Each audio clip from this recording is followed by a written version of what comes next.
Durante todo este año ya hemos indicado nosotros que estamos estudiando el tema de la obra de Dios en las familias.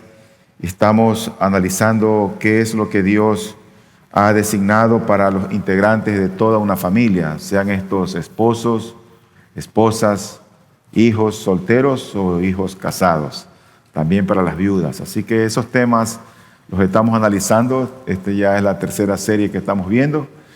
Ya vimos la serie El rol del hombre en el hogar, vimos luego la serie sobre los hijos, el plan de Dios para los hijos, y ahora estamos viendo cuál es el rol en los matrimonios. Esta es la cuarta enseñanza que estamos llevando a cabo.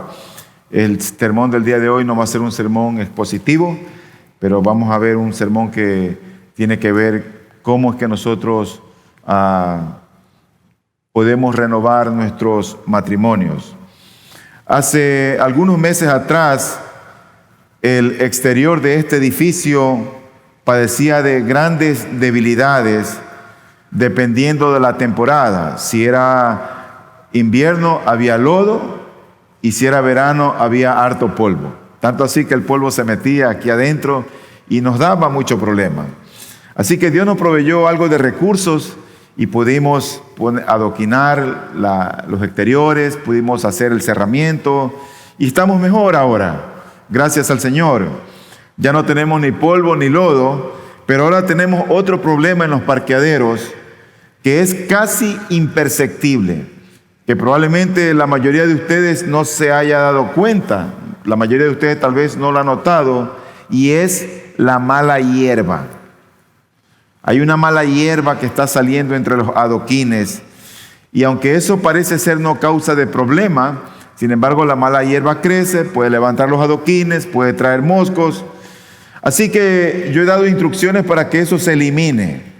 Gracias al Señor, hoy tenemos nosotros los famosos pesticidas o herbicidas, que son sustancias químicas que matan esta mala hierba y pueden eliminar la maleza. Pero aun cuando nosotros nos descuidemos de este trabajo, la mala hierba puede volver a salir. Y este hecho puede ilustrar lo que pasa a veces en nuestras vidas. Tenemos nosotros pecados que cuando se agigantan son notorios, pero que en otras ocasiones están allí, aunque son imperceptibles, aunque no nos damos cuenta. Y si no trabajamos con estos pecados en nuestras vidas, en nuestros matrimonios, eso hará la vida nuestra o la vida de nuestros matrimonios o la vida de nuestras familias miserable. Porque están allí y van a hacer daño. Nosotros el día sábado enviamos un cuestionario de preguntas a la mayoría de ustedes en el grupo de WhatsApp de los miembros y de los no miembros de la iglesia, donde debían responder cuáles ustedes creían que eran los pecados más comunes en el matrimonio. Y luego la segunda pregunta tenía que ver de una serie de opciones que ustedes puedan responder, cuáles eran 3 clases de abonos que nuestros matrimonios al día de hoy necesitan constantemente para eliminar la maleza que hay en nuestros matrimonios. ¿Qué abonos ustedes recomendarían? Así que nosotros veremos el día de hoy 3 pecados que ustedes seleccionaron y también veremos 3 abonos que son necesarios para nuestros matrimonios. Primero quiero enfocarme en cuáles son los pecados comunes que nosotros podemos observar a lo largo de años de experiencia en consejería, aún en mi propia vida matrimonial o en la vida matrimonial de otras personas. ¿Cuáles son los pecados comunes en los matrimonios? Y luego terminaremos viendo nosotros 3 clases de virtudes que nuestros matrimonios necesitan. Entonces, si tú eres soltero, ve pensando en cómo trabajar en tu matrimonio y lo que tienes que tener en cuenta. Y si eres casado, es el momento para corregir las cosas que estén chuecas en tu matrimonio. Me gustaría empezar entonces con las 3 malezas o con las 3 mala hierba o con los 3 pecados que la mayoría de ustedes respondieron a ese cuestionario. Y yo creo que todos, en mayor o menor grado, somos culpables de ellos. Antes que nada, quiero reconocer y dar gracias al pastor Marcos Peña, quien predicó este sermón realmente hace varios años atrás, y he tomado varios de sus apuntes. Así que estuve revisando, haciendo algunos cambios, y doy gracias a Marcos Peña, es un pastor amigo de la Iglesia Bíblica del Señor Jesucristo. El primer pecado que yo quiero mencionar, y que ustedes respondieron acertadamente en las preguntas, ocupó el tercer lugar. El 63% de ustedes mencionaron este pecado en los matrimonios, y es el pecado del egoísmo. ¿Qué es el egoísmo? El egoísmo es un excesivo amor por nosotros mismos, que se ocupa solamente de aquello que es para nuestro propio interés o beneficio, sin atender, ni reparar, ni ver por las necesidades de otros. La palabra como tal proviene de un latín ego, que quiere decir yo, y de un sufijo ismo, que indica interés por lo propio. O sea que es un interés en esta persona, en este paquete. Ahora, quizás les sorprenderá saber que este término no se encuentra ni una sola vez en las Escrituras, pero el concepto sí está ahí. Por ejemplo, en Filipenses 2:3 dice: nada hagáis por contienda, lo cual quiere decir nada hagáis por egoísmo. Ahora, la palabra que allí se utiliza es la palabra griega eriteia, y esa palabra denota ambición, buscar uno lo propio, o también quiere decir rivalidad. Ahora, el egoísmo es la motivación de la contienda. En 2 Timoteo 3:2 dice: habrá hombres amadores de sí mismos. Eso quiere decir que en estos tiempos habrán hombres egoístas. Y nosotros vivimos en una sociedad donde cada cual está involucrado y pensando en sí mismo. Y la gente llega al matrimonio y no saben que la unión, aunque sean cristianos, es la unión de 2 pecadores. Y cuando llegan al matrimonio, cada uno va con su propio egoísmo. Hay muchos textos que voy a mencionar, la mayoría yo los voy a leer y otros van a salir detrás en la pantalla. Ahora, si hay algo arraigado en nuestra naturaleza caída, es una fuerte inclinación a buscar primero nuestro beneficio y nuestro bien, antes que el de cualquier otro. Nuestro Señor, sabiendo que esto era así en esta naturaleza en nosotros, nos advierte repetidamente sobre este tema en las Escrituras. Por ejemplo, dice la Biblia en el libro de 1 Corintios 10:24: nadie busque su propio bien, sino el de su prójimo. Y eso está hablándolo dentro del contexto de la libertad cristiana, dentro de aquello que no es una norma exacta, pero dentro de esa norma que no es rigurosa, dice: nadie busque su propio bien, sino el de su prójimo. Y en Filipenses 2:3-4 nos dice allí: nada hagáis por egoísmo o por vanagloria, sino que con actitud humilde cada uno de vosotros considere al otro como más importante que a sí mismo, no buscando cada uno sus propios intereses, sino más bien los intereses de los demás. ¿Y cuál es el contexto que la Biblia menciona aquí en Filipenses capítulo 2? Bueno, es el ejemplo de Cristo que se humilló hasta la muerte por nosotros. Ese es el contexto. O sea que está hablando aquí y poniendo como ejemplo o apuntando hacia Cristo. Por eso en Romanos 15:3 dice la Biblia: porque ni aun Cristo se agradó a sí mismo. O sea que Él no estaba pensando en sí mismo. Y esto luego de exhortarnos a agradar a nuestro prójimo, aunque esto significara para Él el ser vituperado. Él mostró su amor por los suyos, no siendo egoísta. Y es que una de las características del verdadero amor es que el verdadero amor, como dice Pablo a la iglesia de Corinto, no busca lo suyo. No busca lo suyo. Así que es obvio que como creyentes nosotros debemos desprendernos de nuestro egoísmo. Ahora bien, si hay una institución establecida en la tierra por Dios que es antagónica con la naturaleza del egoísmo, ese es el matrimonio. Es en el matrimonio donde se ve con toda claridad lo vil que somos, lo egoísta que somos. En el matrimonio, dos se convierten en uno y uno en ninguno de los dos. Porque dice la Escritura en el libro de Génesis 2:24, por tanto dejará al hombre a su padre y a su madre, se unirá a su mujer y los dos serán una sola carne. Se cuenta que un amigo invitó a otro a su casa a cenar y llegan los dos a casa a la cena, y cuando el anfitrión llega, ve a su esposa: mi amor, ¿cómo está? La abraza, le da un saludo, le da un beso. ¿Cómo ha estado tu día?, le dice él. Él dice: muy bien. Luego que se sientan los amigos, ella amablemente le sirve la comida. Termina de comer: mi amor, qué delicia lo que has cocinado hoy. Cuánto te lo agradezco. Qué bueno que ha estado. Gracias, mi amor. Y él en la mesa comiendo, él le cogía la mano, la miraba. Y el amigo que fue invitado, y cuando quedaron solos, le pregunta: oye, ¿por qué tratas así a tu esposa? Bueno, me dice, porque ella se lo merece. Yo quiero que en mi matrimonio vaya bien. Yo deseo que nos vaya bien y yo la amo. Y a él le dio una envidia santa. Así que él se va a su casa y dice: voy a hacer lo mismo. Y cuando va a su casa, él ve a su esposa: mi amor, ¿cómo estás? Y él la abraza, le da un beso y le dice: soy el hombre más afortunado en esta vida. Y ella ahí mismo se empieza a llorar.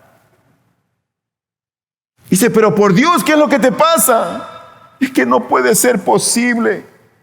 Billy en la escuela se peleó y tuvo un accidente. La refrigeradora se dañó y se dañaron todos los comestibles. Y ahora tú vienes borracho aquí a la casa a decirme estas cosas. Y así hay mucha gente que a veces no está acostumbrada a oír los halagos de su esposo, que cuando dicen algo bueno le parece extraño. Nosotros nos casamos porque amábamos al otro o a la otra. Porque el amor no busca lo suyo. Nos casamos para ser uno con el otro. Es decir, que nos casamos para agradar al otro, no a nosotros mismos. Para dar más que para recibir. En otras palabras, no tener en cuenta esto es una de las mayores causas del fracaso dentro de los matrimonios. Porque la gente llega al matrimonio con la expectativa de recibir en vez de dar. Y así llega tanto el hombre como la mujer. Ambos quieren recibir y no quieren dar. Es por esto que la relación matrimonial encuentra su mayor y mejor ilustración en la relación de Cristo con su iglesia.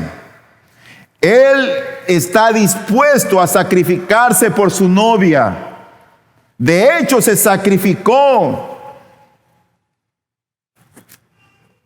Fue hasta la muerte. Pero ella fue llamada a vivir para su Señor. La iglesia no está llamada a vivir para sí misma. Tú y yo somos llamados para vivir para Cristo. Si nosotros conocemos a Cristo, mi anhelo debe ser querer conocerlo más. Es realmente estar enamorado de Cristo para poder servirle, para poder seguirle y para poder amarle. Cada vez que cantamos aquí en la mañana y adoramos a Dios, ¿estamos conscientes de a quién cantamos o solamente cantamos porque me suena bonita, no la conozco, no oigo la batería, no me gusta el ritmo?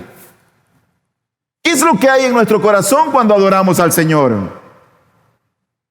¿Estamos pensando en los instrumentos o estamos realmente rindiendo nuestras almas al fiel Creador? De hecho, uno de los propósitos de la muerte de Cristo es librarnos de nuestro egoísmo. Dice Pablo a la iglesia de Corinto, en 2 de Corintios 5:15, y por todos murió, para que los que viven ya no vivan para sí, sino para aquel que murió y resucitó por ellos. Ya no deberíamos nosotros de vivir para nosotros mismos. Deberíamos de vivir para el Señor. Ahora, cuando nos casamos, estamos nosotros comprometiéndonos a vivir para el otro, en dependencia del otro, para buscar su bienestar por encima del nuestro. En otras palabras, los derechos de mi cónyuge son más importantes que los míos.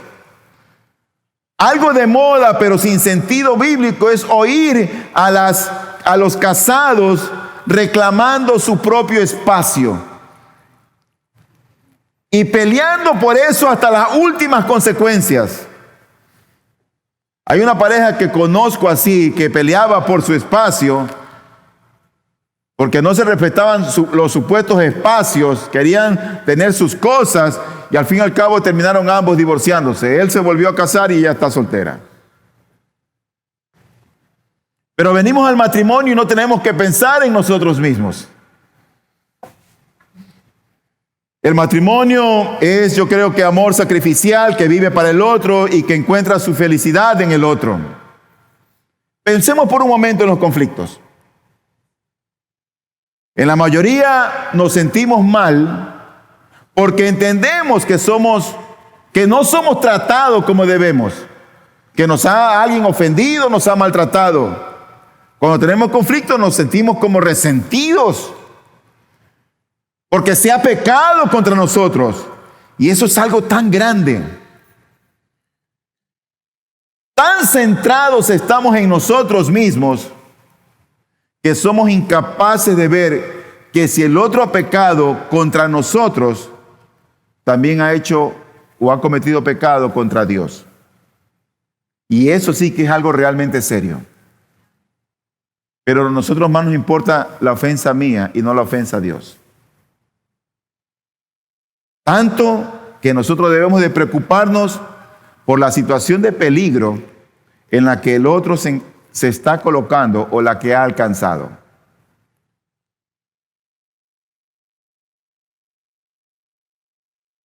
El día de ayer sí, yo llegué a la casa hambriento.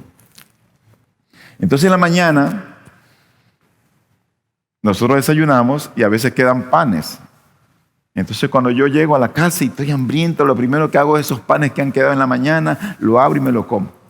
Entonces mi esposa llegó, me atendió, me sirvió la comida y yo agarro medio pan y me lo como.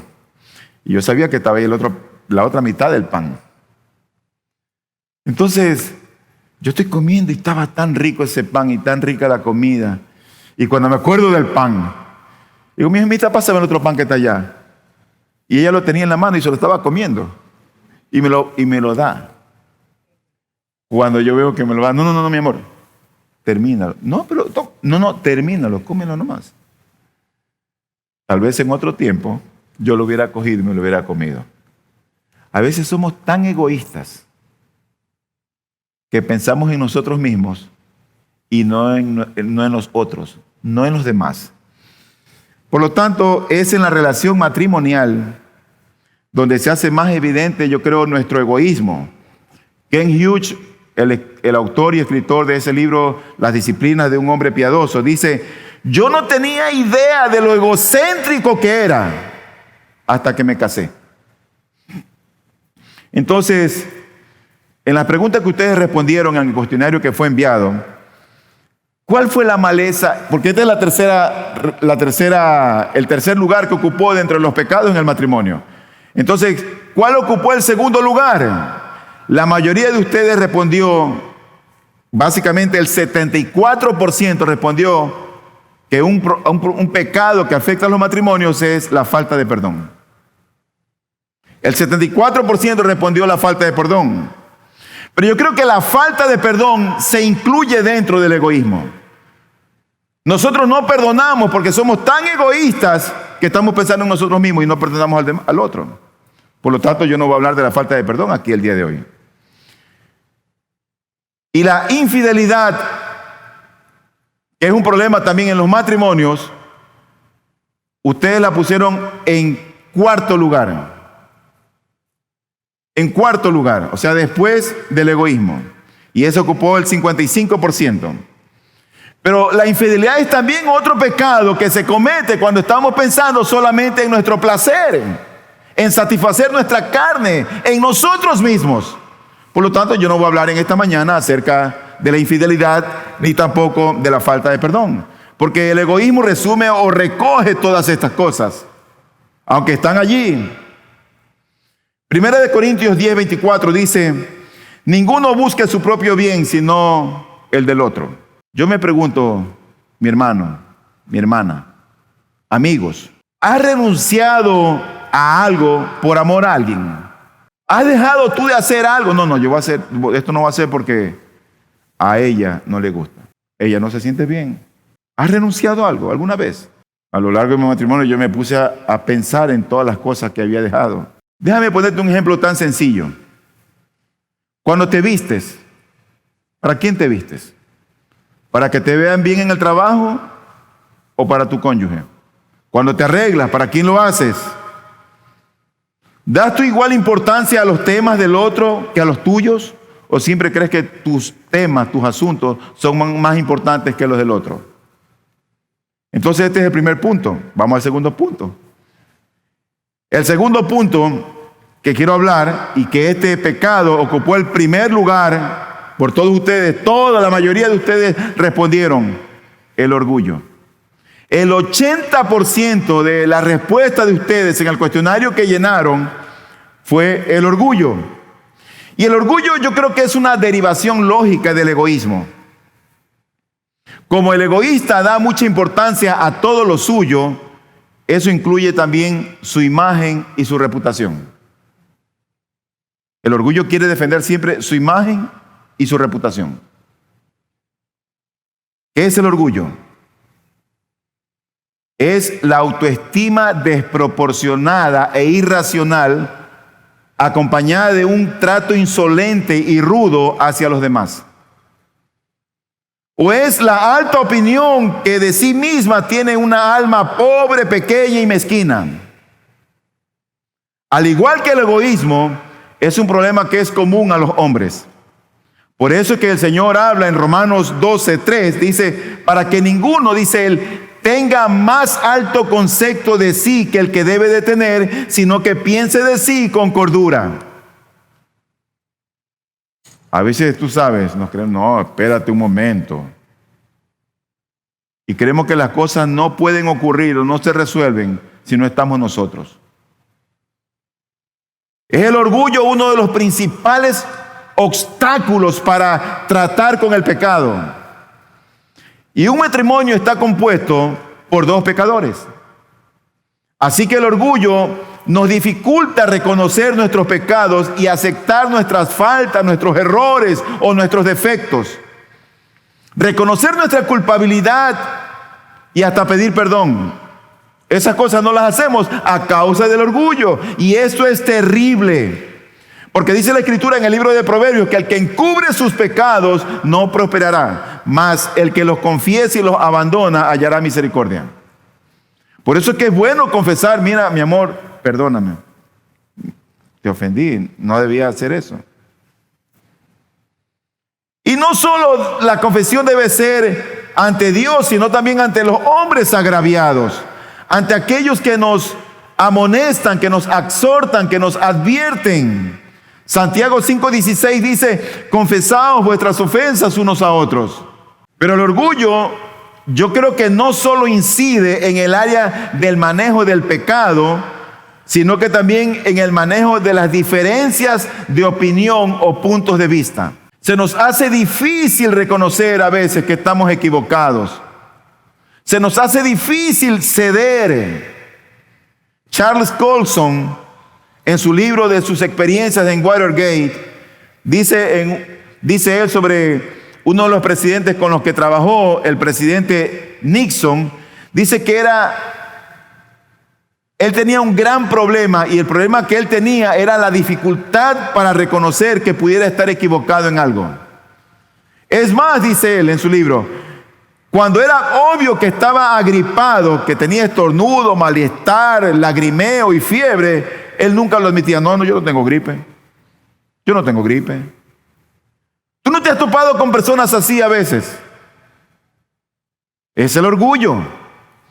El orgullo se manifiesta de muchas formas. Se manifiesta como dogmatismo, como autosuficiencia, como independencia. ¿Y por qué no quiere buscar consejo o ayuda el orgulloso? Bueno, la Biblia lo dice. En el libro de Proverbios 26:12 dice: ¿has visto hombre sabio en su propia opinión? Más esperanza hay del necio que de él. El orgullo es peligrosísimo porque llega a endurecer y a nublar el entendimiento. La Biblia dice acerca del rey Nabucodonosor en Daniel capítulo 5, Daniel describe que su espíritu, es decir, su alma, su vida, se endureció en su pecado. Su vida, su alma, se endureció en su orgullo. Además de eso, el orgullo es origen de contiendas. Por eso que Proverbios 13:10 nos dice: ciertamente la soberbia concebirá contienda. Nosotros debemos verlo como lo que es el orgullo, un pecado. Proverbios 21:4 dice: altivez de ojos y orgullo de corazón y pensamientos de impíos son pecado. Y yo creo que el orgullo está en muy mala compañía, porque Dios aborrece este pecado y lo castiga. De hecho, Proverbios 16:5 dice: abominación es a Jehová todo altivo de corazón, o sea, todo orgulloso, ciertamente no quedará impune. Y es por esto que nosotros podemos tener, yo creo que dudas razonables de aquellos que a veces dicen ser cristianos, que profesan fe, que tienen tantos años en el evangelio, pero rara vez reconocen sus pecados. Y siempre tienen una explicación para todo, aún para lo más obvio a los ojos de los demás. Uno tiene que tener una duda razonable. Oye, pero uno señala las cosas y ellos siempre tienen una excusa. Alguien ha dicho que el orgullo es como la barba, nunca deja de crecer. Entonces, ¿cuál es la única solución? Afeitarla cada día, afeitarla constantemente. ¿Cómo? Con una actitud correcta, como la que Eliú le dio a Job. Eliú le recomendó a Job y le dijo lo siguiente. En Job 34:32 dice él: enséñame tú lo que yo no veo. Y así tenemos que pedirle al Señor esas cosas. Señor, enséñame a ver lo que yo no veo. Hay cosas que probablemente están ocultas a mi alma, que yo no las veo a causa de mi pecaminosidad, a causa de mi dureza de corazón. Y debemos decirle al Señor con humildad: Señor, enséñame a ver lo que yo no veo. O como lo dijo David en otra manera, David lo dijo: examíname, oh Dios, y conoce mi corazón, pruébame y conoce mis pensamientos, y ve si hay en mí camino de maldad, camino de perversidad, y guíame en el camino eterno. Sí, pero yo deseo eso. Esa es la pregunta. Entonces, no esperes que Dios responda desde el cielo, sino a través de otra persona, y muy probablemente que esa otra persona sea tu cónyuge. Oye a tu cónyuge cuando te dice: mira, esto no estuvo bien. No siempre tienen la razón, pero préstale atención, que ese te conoce más que el pastor, más que cualquier otra persona. Entonces, la disposición de corazón a aceptar nuestros errores y pecados es sinónimo de piedad. Cuando tú reconoces que en ti hay orgullo, eres una persona piadosa.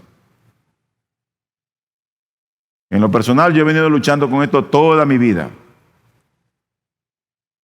y aún no llego. El orgullo y el egoísmo, yo creo que causaron daño desde el principio. Tú ves el orgullo en Satanás y sus ángeles. Tú ves el egoísmo en Adán y Eva. Adán y Eva fueron tras sus propios deseos en contra de los deseos claramente expresados de Dios. Egoísmo. Y así como el egoísmo dificulta al esposo amar a su esposa como Cristo amó a la iglesia, el orgullo dificulta a la esposa a someterse a su esposo como la iglesia se debe someter a Cristo. O sea que ahí tú ves una combinación casi perfecta, ¿no? El hombre egoísta y la mujer orgullosa. No siempre es así, pero voy a pasar al tercer pecado. Y este pecado que voy a mencionar ahora, en su respuesta, realmente fueron muy pocos los que lo describieron como una de las cosas que afectan los matrimonios. Ocupó el quinto lugar. Ya vimos que el egoísmo ocupó el tercer lugar y dentro del egoísmo nosotros podemos incluir la falta de perdón y la fidelidad. Van 3. Luego el orgullo, que ocupó el primer lugar, van 4. El quinto lugar lo ocupó la ira. Solamente el 11% de ustedes respondieron que la ira es algo que afecta a los matrimonios. Pero yo creo que realmente eso es algo común en los matrimonios. Hombres iracundos yo he visto en los matrimonios. A veces te puedes dar cuenta solamente cuando hablas con alguien de cómo tratará a su esposa. La ira en sí misma no es pecaminosa. De hecho, encuentra correspondencia en Dios. Pues nosotros vemos que Dios es un Dios que se aira contra el pecado y los que lo cometen.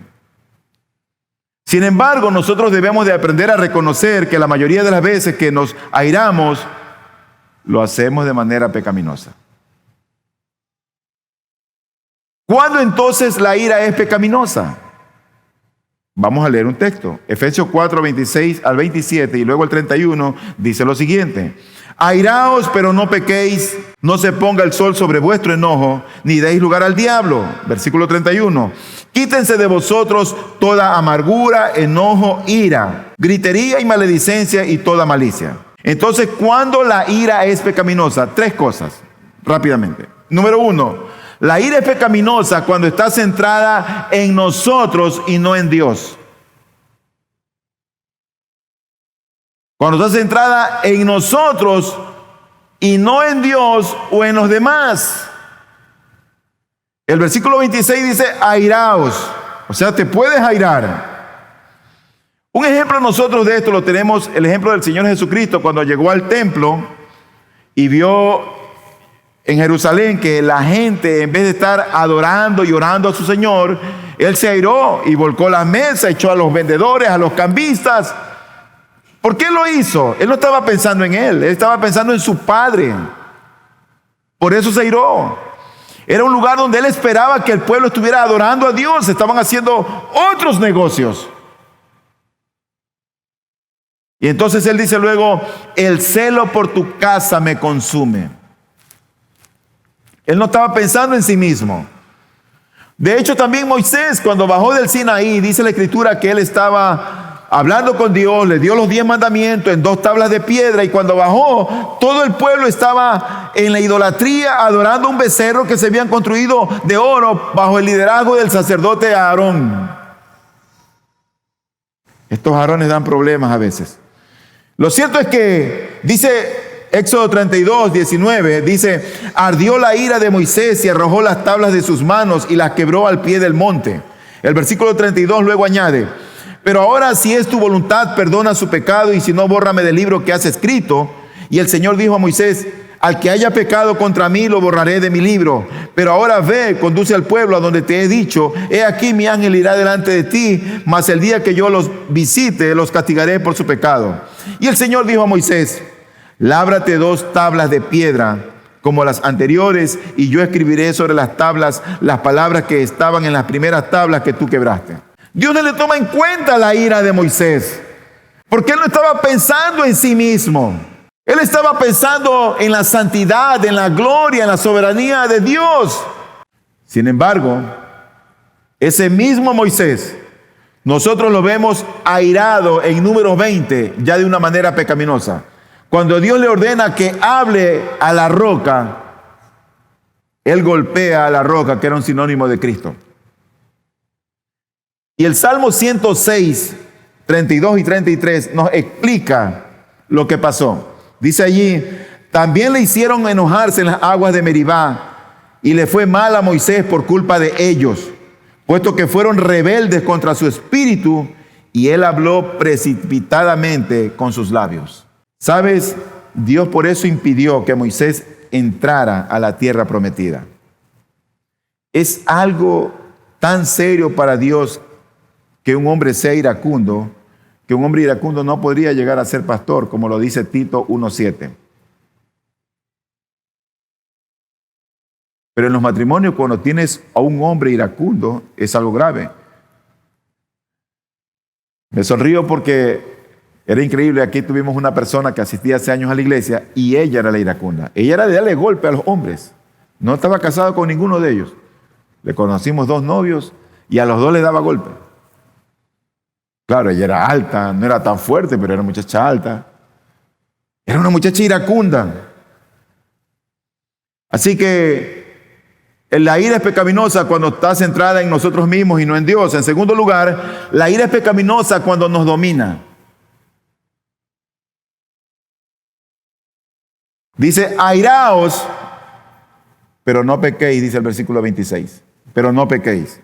Cuando la ira nos controla, ya no somos controlados por la ley de Dios y estamos nosotros expuestos a pecar. Y cuando la ira nos controla, alzamos la voz, pronunciamos palabras descompuestas, herimos a otros, insultamos. Cuando la ira nos controla. Y la ira yo creo que es parte de un grupo de pecados que tienden por lo general a ir juntos. Por eso en Efesios 4:31 dice, quítense de vosotros toda, mira esta familia de pecados, de amigotes ahí. Dice, quítense de vosotros toda amargura, enojo, ira, gritería y maledicencia y toda malicia.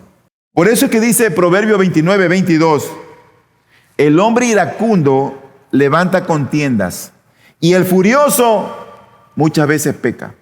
Es por eso también que la Escritura exalta vez tras vez al que tarda en airarse. Dice Proverbios 14:29, el que tarda en airarse es grande de entendimiento, más que el que es impaciente de espíritu cultiva la necedad. Y en ese mismo tenor, Eclesiastés 7:9 dice, no te apresures en tu espíritu a enojarte, porque el enojo reposa en el seno de los necios. Y Proverbios 16:32, mejor es el que tarda en airarse que el fuerte, y el que señorea de su espíritu que el que toma una ciudad. Y yo creo que con respecto a este pecado, a veces hay algunos creyentes que podemos aceptar con tristeza y hasta con cierta vergüenza que estamos trabajando con este pecado en nuestras propias vidas. Pero hay otros que se escudan tras su personalidad, tras su formación académica, tras sus genes o herencia, y dicen, no, es que así es mi carácter, así soy yo. A mí me gusta ser claro con las cosas. Yo no soy un hipócrita. ¿Y quién te ha dicho que ser hipócrita es algo contrario a tener dominio propio? No son la misma cosa. Otros se jactan de ser fuertes de carácter, de ser claros, de no tener pelos en la lengua. Y por eso descontrolan su ira. Y finalmente, en este último punto, antes de ver las virtudes o los abonos de esa tierra para que no salga la maleza, la ira es pecaminosa cuando perdura. Dice Efesios 4:26, la parte B, no se ponga el sol sobre vuestro enojo. Ayer pasó una situación en mi hogar con una de mis hijas y yo me enojé. Y yo no me había dado cuenta la magnitud del enojo. Ya habían pasado creo que como 3 o 4 horas el hecho. Y yo ya estoy yendo iba a salir. Y una de mis hijas estaba desayunando y solamente me ve y me pregunta, papi, ¿por qué estás enojado? Y yo ahí empiezo a decir por qué estaba enojado. Pero eso me llevó a reflexionar que a veces el enojo en nuestro rostro se nota. Y eso me confrontó con mi propio pecado. Y no estaba tranquilo. Y yo estaba preparando el sermón. No estaba tranquilo. Cuando fui a buscar a mi hija, no quiero hablar.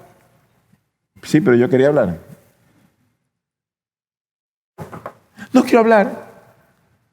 Abre. Bueno, lo cierto es que abrió y le pedí perdón. Todo se me fue. Dormí tranquilo, en paz, con gozo. Y aquí estoy.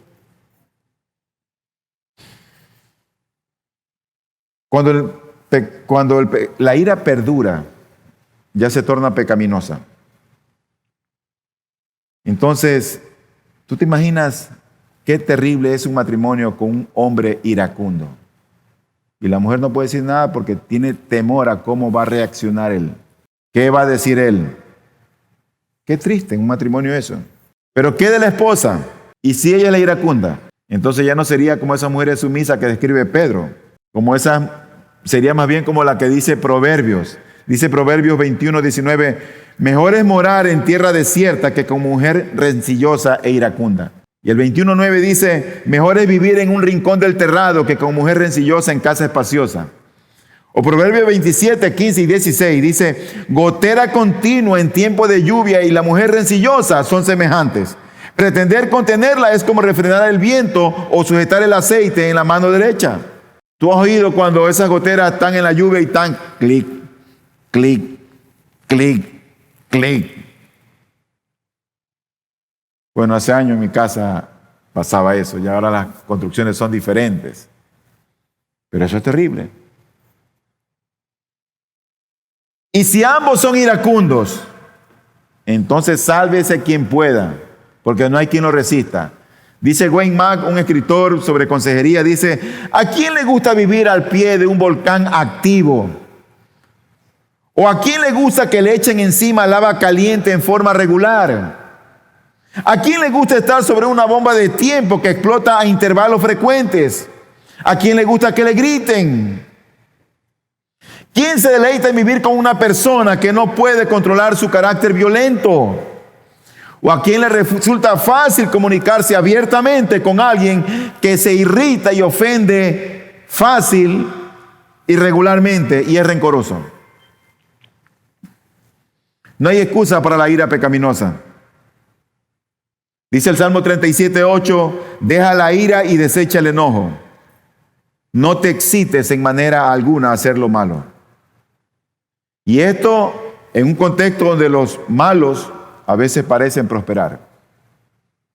Así que la ira es contraria al verdadero amor que debe haber entre los esposos. No se irrita y luego no guarda rencor. Déjeme pasar rápidamente a la segunda parte del sermón, que son ¿cómo abonamos entonces ese terreno donde puede crecer la maleza? Bueno, no vamos a usar pesticidas ni herbicidas. Vamos a hablar más bien ahora de las virtudes que requieren nuestros matrimonios. ¿Cuáles son esas virtudes? La mayoría de ustedes, en las preguntas que respondieron, estas 3 virtudes que voy a mencionar no ocupan los lugares conforme ustedes lo respondieron, porque la mayoría de ustedes hablaron acerca de que se debe tener paciencia. Y no hablaron sobre la piedad. La piedad. Solamente esa ocupó el 5º lugar dentro de los 10 pecados que mencionamos. Pero nuestros matrimonios y nuestras vidas la iglesia necesita de hombres y mujeres piadosos. Es la actitud, ¿qué es la piedad? La piedad es la actitud correcta hacia Dios de devoción y obediencia. Es una reverencia hacia Dios que fluye de un corazón que lo adora. Incluye, en otras palabras, una actitud interna del corazón, así como una conducta producida por ella. O sea, lo que está dentro se refleja hacia lo que está afuera. Jerry Bridge, en un libro que él tiene sobre la devoción a Dios en acción, él nos dice que esa actitud contiene 3 elementos esenciales. Dice él: el temor a Dios, el amor a Dios y el deseo de Dios. Temor a Dios, amor a Dios y deseo de Dios. De hecho, el apóstol Pablo a un pastor le da instrucción para que él se pueda ejercitar en la piedad. Dice Pablo a Timoteo en 1 Timoteo 4, 7 y 8: desecha las fábulas profanas y de viejas. Ejercítate para la piedad, porque el ejercicio corporal para poco es provechoso, pero la piedad para todo aprovecha, pues tiene promesa de esta vida presente y de la venidera. Pero el apóstol Pablo no estaba instando a Timoteo a algo que Pablo mismo no lo estuviera practicando. Cuando nosotros vemos Filipenses 3, 8 y 10, nosotros vemos allí expreso claramente el anhelo de Pablo. El mayor anhelo era conocer a Cristo, decía él, a fin de conocerle. Y luego dice, y ser como Cristo, llegando a ser semejante a Él. Hermanos, ¿de qué sirve venir a la iglesia y oír un sermón y decir que tuvo el sermón? No, chévere, me gustó la enseñanza, chévere. Porque esa es la palabra que utilizan las personas aquí. Y en vez de decir, wow, Dios me habló hoy día. Fue edificante. Y estás en la mesa con los que vinieron, con tu familia. Mira, el pastor habló sobre esto. ¿Y qué recuerdas sobre lo que dijo esto? ¿Qué tú opinas sobre esto? Y tratar el sermón. Tratar lo que Dios te ha hablado. ¿Qué es entonces la piedad? Es estar centrado en Dios y esmerarse en ser como Dios. Imitarle. Un creyente piadoso, en otra palabra, es alguien que ama, obedece y disfruta de Dios por encima de cualquier otra cosa. Por tanto, es un creyente que está dispuesto a hacer la voluntad expresa en las Sagradas Escrituras, cualquiera que sea su situación, con tal de agradar al Señor. Es alguien que puede decir, como decía el salmista, y como Cristo, el hacer tu voluntad, Dios mío, me ha agradado y tu ley está en medio de mi corazón. Así deberíamos decirle al Señor. Una persona que es piadosa tiene eso en mente, procurar agradar a su Dios. No es a los hombres, no es al pastor, es al Señor. Por eso es que para el creyente piadoso lo más importante en su vida, lo más importante es su relación con Dios. Y la Escritura es la autoridad final en todo asunto. Entonces, enfrentando con ella siempre, o enfrentado con las Escrituras siempre, confrontado con ella, accede y reacciona positivamente. No, Dios lo dice. Yo he estado equivocado. Entonces no coloca su criterio y su punto de vista al mismo nivel que el de los hombres, sino que ahora está colocando o viendo la perspectiva, su cosmovisión es conforme Dios la ve.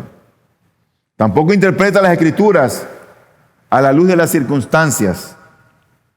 No es aquel que dice, sí, pero... No. Porque así hay mucha gente que dice, sí, pero... No, es lo que Dios dice. Dios dice esto. Punto. Yo creo que los problemas relacionales son generalmente problemas espirituales. Y los matrimonios ven con frecuencia los problemas entre ellos como el problema principal, cuando en la mayoría de los casos es una manifestación de un problema mayor con Dios. Cuando hay un problema en los matrimonios, mira, el asunto es más vertical que horizontal. Y la gente ve, wow. Déjame llegar entonces a la segunda virtud que quiero compartir en esta mañana, que los matrimonios necesitan, nuestros matrimonios necesitan. Y yo creo que una de las maneras en que nuestros matrimonios florecen, son edificados, es cuando nosotros mostramos el amor. Es decir, hay dentro de esa pareja un amor expresivo. Dice Primera de Juan 4:9. En esto se mostró el amor de Dios para con nosotros. En otras palabras, el amor se muestra. No, ella sabe que yo la amo. No. ¿Cómo que ella sabe? Pero tú lo estás demostrando. Porque el amor se demuestra. Ser amoroso, cariñoso, expresar el amor con palabras, con actitudes y hechos, es una gran virtud que incide provechosa y positivamente en nuestros matrimonios. Hay gente que a veces es seca. Y a veces yo veo aquí y tengo que ir como corrigiendo, como que uno le dice algo y ellos son como en silencio. Y por lo general creo yo que el ecuatoriano es así, como que es poco expresivo. No le gusta halagar a otro. Oye, qué bien te gustó esa ropa, te queda esa ropa. Mira qué bien está ese peinado. Mi amor, qué linda que estás. Por lo general no somos como expresivos. Entonces el sentimiento interno debe de manifestarse externamente, debe ser visto, debe ser oído. Nuestro amor por nuestro cónyuge no debe estar sostenido por la declaración inicial de ese años. Prometo que la amo, la amaré por siempre. Y ya están pensando siempre en lo pasado. Yo creo que el amor es como una planta que debe de regarse continuamente, pues de lo contrario cabe el riesgo de que se marchite y que salga maleza.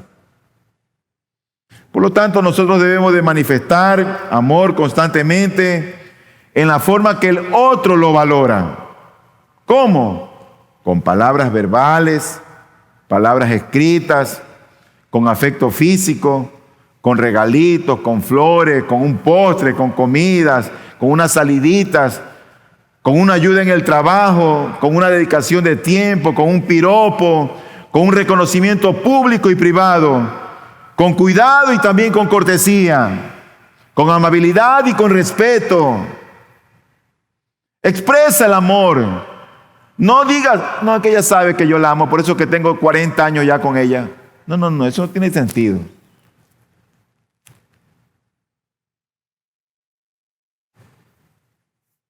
Ayer mi esposa fue al salón, al gabinete.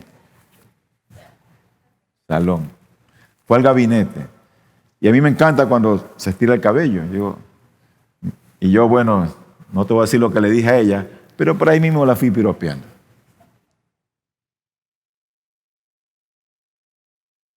Pensemos por un momento cuando nosotros nos enamoramos. Recuerda todo lo que hacías o lo que querías hacer.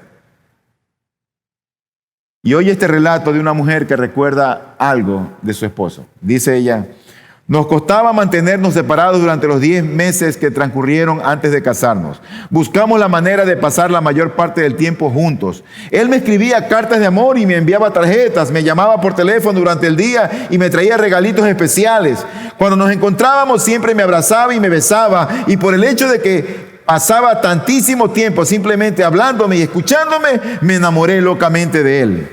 Él estaba tan orgulloso de mí que me presentaba a todo el mundo. Yo me sentía como si hubiera resucitado de entre los muertos.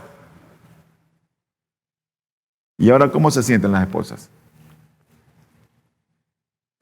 ¿No es así en el caso de ustedes? Si no fue así, yo lo lamento mucho.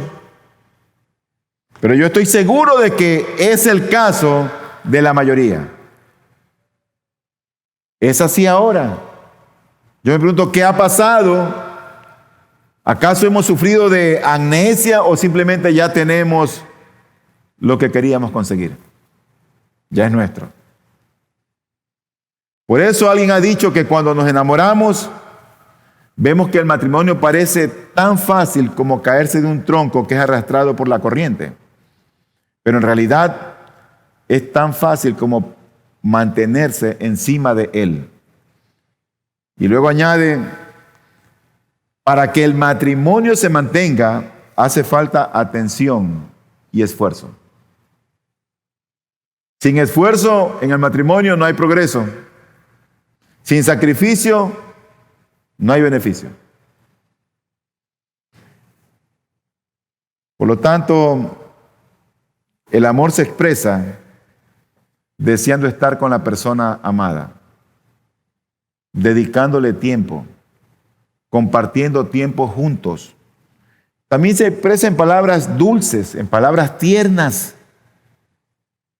¿Hace cuánto tiempo no le dices al otro que lo amas o que la amas? ¿Sabes cómo se expresa el amor? Con el contacto físico también. Y no me estoy refiriendo al contacto sexual, sino a esos abrazos, besos, ese agarrarse de las manos, ese sentarse juntos, apoyados uno al otro. ¿O ahora te molesta? Cuando hablo del toque físico, déjame decirte algo. Dios nos creó con centenares de miles de terminaciones nerviosas microscópicas en nuestra piel, diseñadas para sentir y recibir el beneficio de un toque amoroso. Hay neuronas, hay terminaciones nerviosas. Un tierno toque nos dice que alguien se preocupa por nosotros. Eso puede calmar nuestros temores, suavizar el dolor, puede confortarnos o darnos la bendita satisfacción de la seguridad emocional. Como adultos, la aplicación del toque continúa, yo creo que siendo el medio principal de comunicación con nuestros seres amados. Bien, nosotros estamos conscientes de ello, o sea que no lo estemos. Nuestra necesidad de que se nos aplique toques cariñosos es normal y saludable. Y nunca estaremos viejos para ello. ¿Y qué con respecto al beso? ¿Solo se besan en la relación sexual? No debería ser eso así. Se afirma seriamente, en base de estadísticas fiables, óigame esto que tengo aquí escrito, que los maridos que besan a sus esposas cada mañana antes de salir para el trabajo suelen vivir 5 años más que aquellos que no lo hacen. Los esposos que besan también suelen tener menos accidentes de automóviles, pierden menos tiempo en el trabajo y son más productivos y por lo general ganan más que los que no besan a sus esposas. No se tienen datos disponibles sobre esposas que besan. Quizás las compañías de seguro deberían ofrecer tarifas especiales a los esposos que besan, como se tienen para los que no fuman o no beben. Qué interesante esto que se dice en este libro de 503 ilustraciones. Algunos dirán, pastor, pero es que yo no soy así. Yo no lo veo así. Déjame responderte con estas frases. Nosotros no tenemos que estar esclavizados a nuestra formación, a nuestra personalidad o a nuestros traumas del pasado. El cariño, el afecto, el amor manifiesto siempre desarrolla y estrecha la relación. Así que cambia esa manera seca de ser. Finalmente, quiero hablar del la última virtud para los matrimonios. Esta es muy breve. Esta fue la menos votada de todas. De todos los que participaron en las preguntas que enviamos, solamente una persona la colocó. Y esa persona no es ni cristiana y ni es miembro de la iglesia. Una sola persona. Déjame ver quién es esta persona. Bueno, yo ya sé quién es. Y es que nuestros matrimonios, ¿sabe qué es lo que necesitan? Sentido del humor. Sentido del humor. Sé que les parecerá raro a algunos que incluya esta cualidad. Pero la Biblia muestra el gozo del cristiano no solo como un privilegio, sino también como un mandato, como un mandamiento. Está en 1 de Tesalonicenses y en Filipenses 4. Pero más aún muestra al gozo como un fruto del Espíritu Santo en Gálatas 5:22. Ahora, yo no estoy afirmando que el gozo y el sentido del humor son la misma cosa. Pero el gozo, siendo una actitud interior, porque es un fruto del Espíritu en nuestra alma, en nuestro ser, así como es el amor, se manifiesta exteriormente, y una de las formas en que lo hace es a través del sentido del humor. Como dice Jerry Bridge, es contradictorio que un cristiano que profesa ser hijo de del Dios único tenga cara de amargado. ¿Tú has visto esa cara de esa gente amargada? Es como esa cara de machete, bien largas. Como que siempre están amargados, como que siempre están en problemas. Mira lo que dice Proverbios 17:22. Dice, el corazón alegre constituye buen remedio, mas el espíritu triste seca los huesos.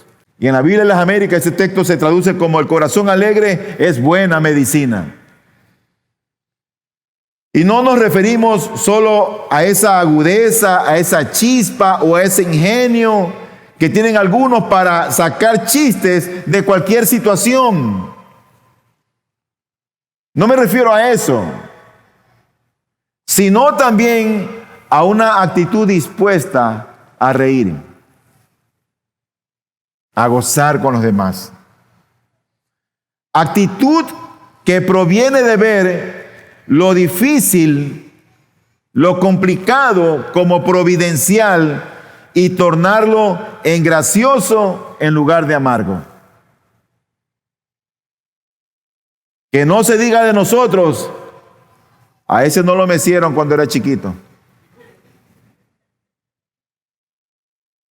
Entonces la risa en las Escrituras, ¿sabes qué es la risa? La risa en las Escrituras es manifestación de felicidad. Yo no me imagino mi hogar donde yo a veces estoy y se me ocurre y hago bromas y, bueno, algunas bromas pesadas también. A veces a mí me gusta andar en medias en la casa.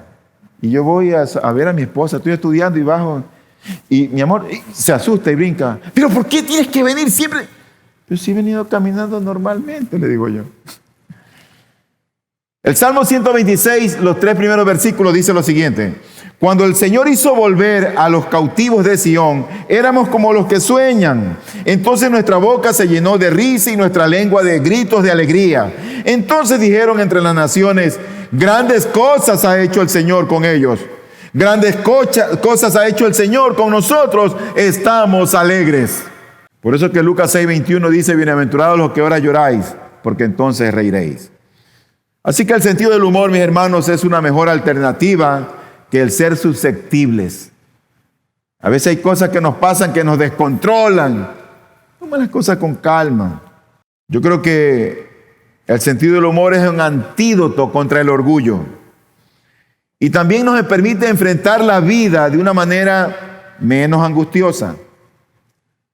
Tenemos al menos 3 opciones ante las situaciones adversas que tenemos en la vida. Número 1, que esa situación adversa nos afecte visiblemente, que sea notorio. ¿Qué te pasa? ¿Te das cuenta? Número 2, aceptarlo calladamente. También algo te está pasando.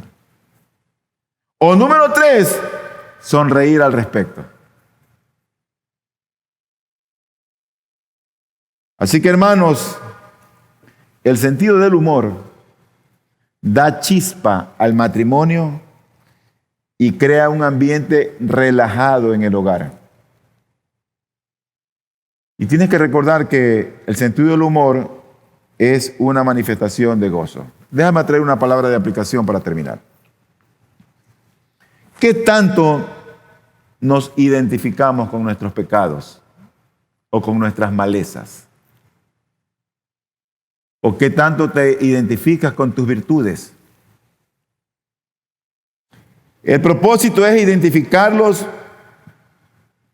nuestro pecado para trabajar con ellos, para mortificarlos, luchando con nuestros pecados, matándolos de hambre.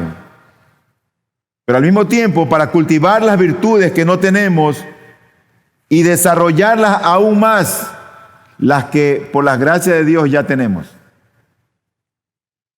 Pero si ciertamente estás interesado en cambiar, no hagas solo una autoevaluación. Pregúntale a tu cónyuge si quieres realmente cambiar, o pregúntale a tu cónyuge en qué tú crees que yo debo de cambiar, o se te hace difícil. Pregúntale. ¿O prefieres hacerte loco y dejar eso así?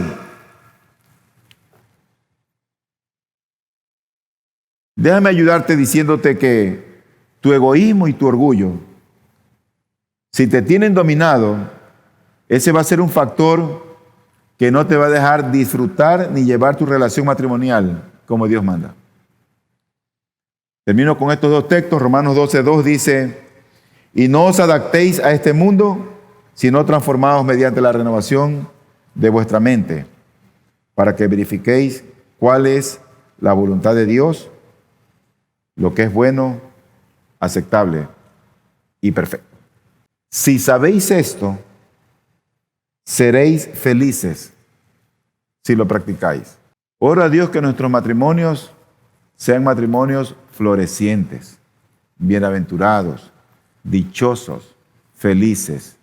No por la abundancia de las cosas que tengas o no tengas, no por las pruebas o adversidades que lleguen a tu matrimonio, sino porque estás adoptando una posición como hijo de Dios, haciendo su voluntad y trabajando con tus pecados y fortaleciendo tus virtudes. Que Dios bendiga sus matrimonios y sus vidas.